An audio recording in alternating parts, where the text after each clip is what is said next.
I know that a lot of us have been told that the point of marriage is to find love. It's to find the one. And it's not that that isn't true. It's not that we're not supposed to look for love. And it's not that I don't want you to be searching for love and romance in your relationship. It's just that I think that marriage serves a much bigger goal than just the way we understand the LOVE word. Because I don't want to say it's a bigger goal than love, because I think love in and of itself is something that we often don't explore, we don't understand, we don't know what its purpose and its role is.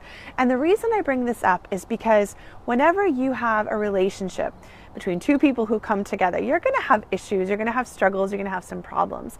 But if in your mind you kept thinking all the time that the goal in and of itself was love, and what I mean by that was simply the emotion and feeling of being in love, that the goal of marriage was that you would always feel, in love, you would always feel feelings of love, you would always feel happy, you would always feel attracted to each other, then you've missed something.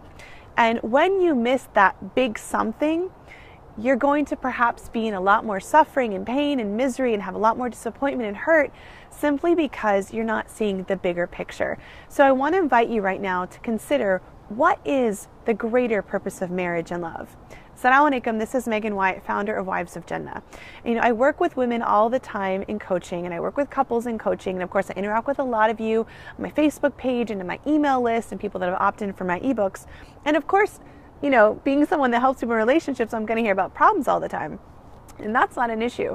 What I'm really looking at is, and of course we're going to have issues, right? Because we're humans, we struggle.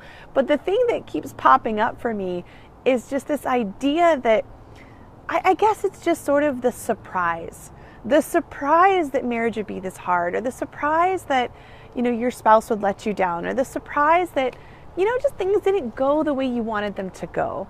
And the surprise that sometimes you feel lonely, and the surprise that, you fight over little things and big things.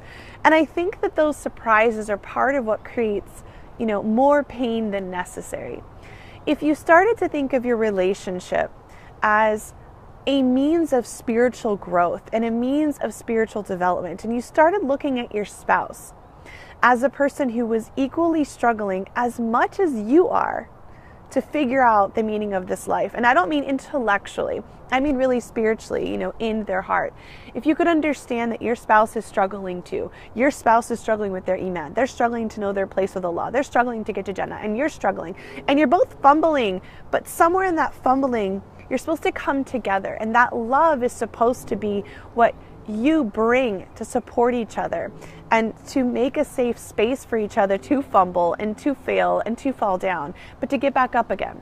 To grab hands, to hug each other, to forgive each other, and to make space for each other, just to explore your dreams and to explore your wishes and the things that you want in your life. Love is all about creating this connection and safe space. And when you have that, you also will have the other important things like attraction and sexual intimacy and fun and playfulness. But if your narrative has been that love should always be happy, should always feel good, there should always be harmony in any way, then of course you can imagine that there's going to be a lot more pain that you're experiencing. So I want to invite you today just to reconsider the narrative you've been telling yourself about your marriage, and the narrative you've been, listening to in your mind or following, or the, information you've taken in, whether from TV, movies, people, culture, whatever it is, and ask yourself, do I have a narrative that supports the idea that marriage is a spiritual journey? It's a place of growth. It's a place of challenge and laughter and fun and happiness. But do I allow myself and my spouse the space to look at our relationship as a place where Allah subhanahu wa ta'ala is going to, test us and ask us to grow and know each other better and to know ourselves better? When you start to make that shift and shift in your focus, a lot of other things shift too. So consider that just kind of your deep thought for today, and see how it compares to maybe some of the things you've been focusing on, and let me know what you think. Take care. Assalamu alaikum.